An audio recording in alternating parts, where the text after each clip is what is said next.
جس کا خلاصہ ہے مختصر یہ ہے کہ جو لوگ اس طرح چھپے رہتے ہیں، غیر قانونی طریقے سے مملکت کے اندر آ جاتے ہیں یا غیر قانونی طریقے سے یہاں رہتے ہیں، ایسے لوگوں کو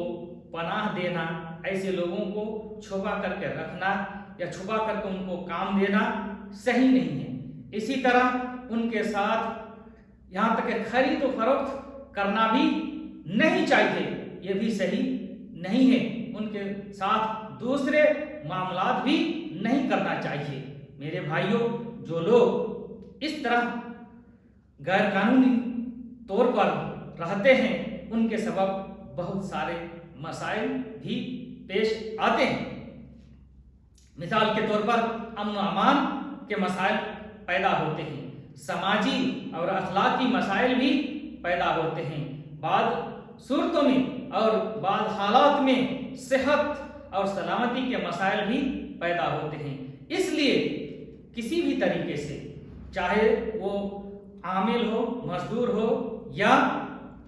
کام کے مالک ہو اور صاحب عمل ہو، ان لوگوں کی طرف سے کسی طرح سے بھی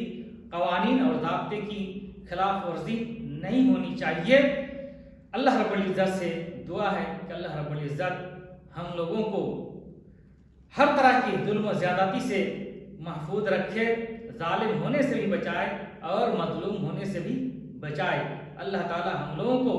حقوق اللہ اور حقوق العباد کی ادائیگی کی بھرپور توفیق عطا فرمائے۔ اللہ رب العزت جب تک ہم لوگوں کو اس دنیا میں زندہ رکھے، صحیح ایمان، صحیح عقیدے اور صحیح عمل کی توفیق بخشے، اور جب بھی اللہ رب العزت ہم لوگوں کا خاتمہ فرمائے تو خاتمہ بالخیر فرمائے، ایمان پر ہمارا خاتمہ فرمائے۔ وصلی اللہ علی نبینا محمد وعلی آلہ وصحبہ اجمعین وجزاکم اللہ خیرا۔